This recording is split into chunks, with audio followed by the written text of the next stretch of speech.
उसकी और ढोरों डंगरों की याद भी आल लगे लोगों को।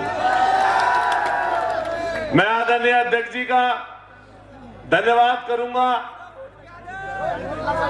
आदरणीय एमपी साहब जो आज इस पूरी सभा की अध्यक्षता कर रहे हैं, यहां पर मंच पर पूर्व सांसद आदरणीय कादिर राणा जी मौजूद हैं, जो खुद ही चुनाव लड़ रहे हैं, और यहां पर पूरा मंच हर जाति हर वर्ग के लोगों से भरपूर है। और यही गुलदस्ता इस हिंदुस्तान की, इस भारतवर्ष की एकता के लिए बहुत जरूरी है। अरे छोरा, मैं पूरे मंच पर तमाम साथियों का, विधायकों का, पूर्व विधायकों का और सभी सम्मानित नेताओं का धन्यवाद करते हुए जो मंच के सामने बैठे हैं, यहां तक दूर दराज से चलकर आए हैं। और मैं तो ये कहूंगा कि संगीनों के साए में ये पूरा चुनाव चल रहा है, लेकिन शासन प्रशासन के लिए जो बात बोली है हमसे पहले, उससे भी बढ़कर ये कहना चाहता हूं कि अभी आपने राजस्थान में देखा होगा, एक प्रत्याशी था जो प्रत्याशी निर्दलीय चुनाव लड़ रहा था, और निर्दलीय प्रत्याशी जब बूथ पर पहुंचा, हालांकि हम हिंसा के विरोधी हैं, लेकिन उसने देखा सरकार का एक एसडीएम सरकार के इशारे पर फर्जी वोट डलवा रहा था। प्रत्याशी खड़ा हुआ और एक जोरदार चांटा झन्नाटेदार उस एसडीएम के मुंह पर पड़ा। वो चांटा सिर्फ उस एसडीएम के मुंह पर नहीं था, सत्ताधारी दल की जबरदस्ती के खिलाफ था। मैं देखता हूं जब कानपुर के शीशा मऊ का चुनाव चल रहा है, वहां पर हमारा एक साथी इरफान सोलंकी, जिसको इस सरकार ने फर्जी मुकदमे लगाकर जेल भेज दिया, लेकिन उससे भी चैन नहीं आया इस सरकार को। जब उसकी पत्नी चुनाव मैदान में है तो वहां पर पुलिस चुनाव लड़ रही है, सरकार चुनाव लड़ रही है, ना कि भाजपा का प्रत्याशी।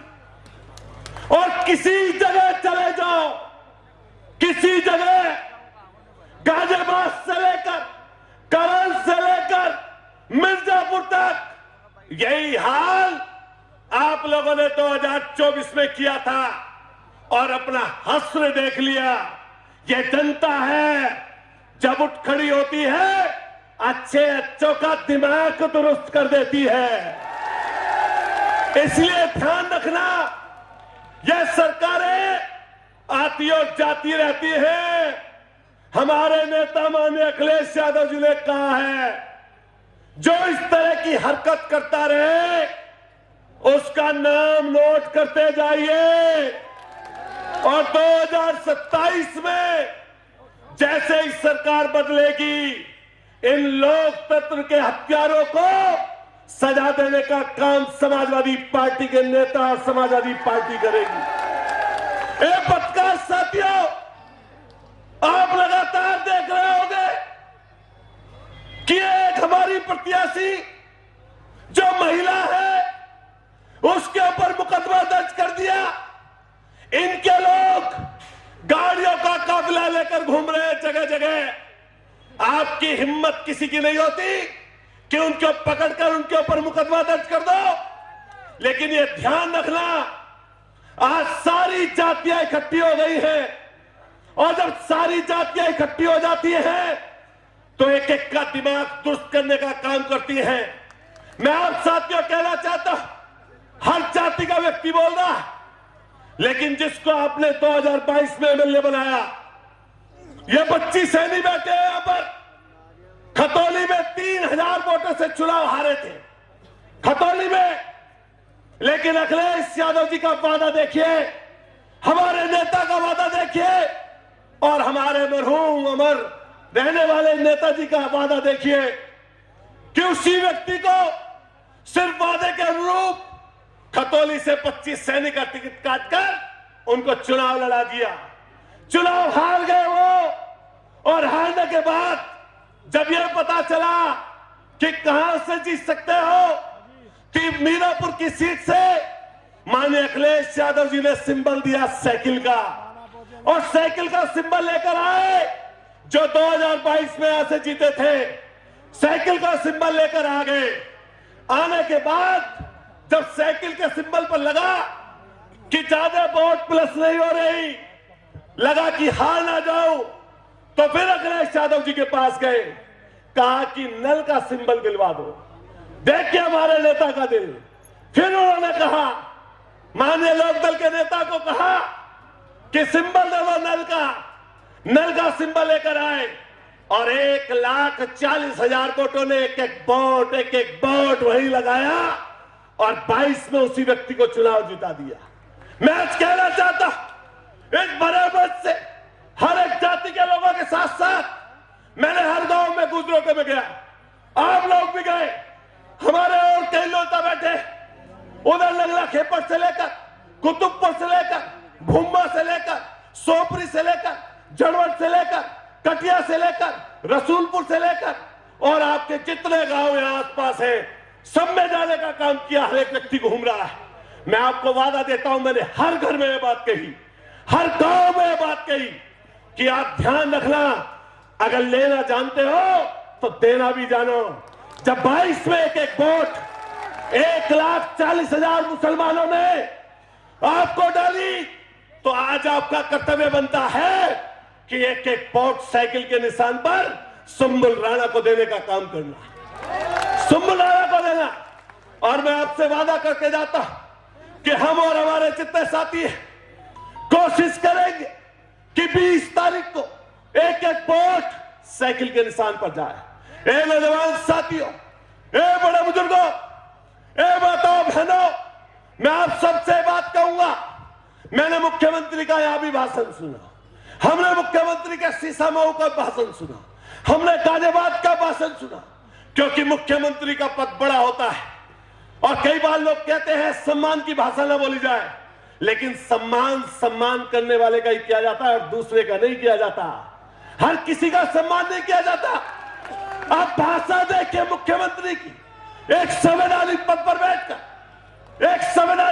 बैठकर ऐसी भाषा, बांटने की भाषा। अभी हमारे भाई पंकज मलिक जी बोलकर गए थे भी, और कैसी भाषा, कैसी ताकत की बात बोली कि सांसद जीते।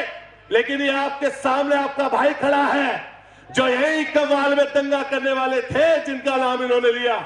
उसके साथ साथ संगीत सोम था, जो दंगाई था, और दंगाई को उसी जगह पर, वहीं पर आपके कारण और लोगों के कारण उसको वहीं जहां से चला था, वहीं पर जीरो करने का काम किया।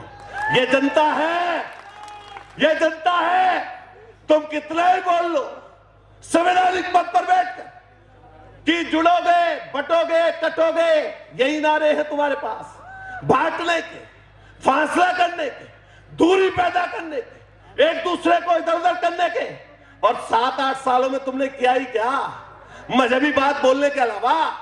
अभी निकल कर चले कोई सड़क पर निकल कर चले, एक अनिल जा रहा, एक सुनील जा रहा, पुलिस रोकेगी तो रिश्वत आदि।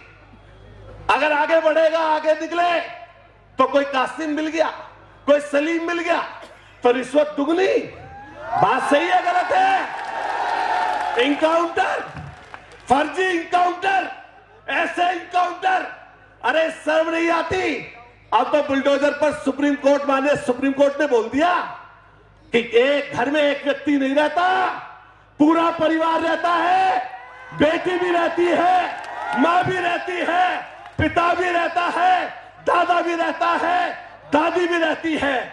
लेकिन आप तो मजहबी काम करोगे ना, जिसका नाम देखोगे मुस्लिम, उसके घर पर बुलडोजर चलाओगे। यही है तुम्हारी सरकार, यही है तुम्हारी पार्टी।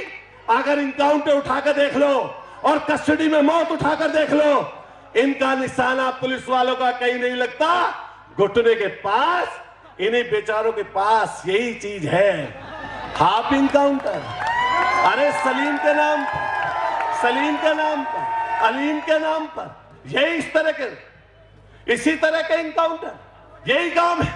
मैं आपको वादा करते, अभी भाई पंकज ने बोला था कि जब सदन में लड़ने की बात आएगी तो माननीय अखिलेश यादव जी हमारे नेता ने तब भी बोला, हम यहां कह के जा रहे हैं एक चीज, ए मीरापुर के लोगों, बटना मत, वो उपचुनाव कभी नहीं लड़ते थे, ये बहुजन समाज पार्टी कभी उपचुनाव नहीं लड़ती थी, लेकिन आज के समय में क्यों लड़ने की नौबत आ गई?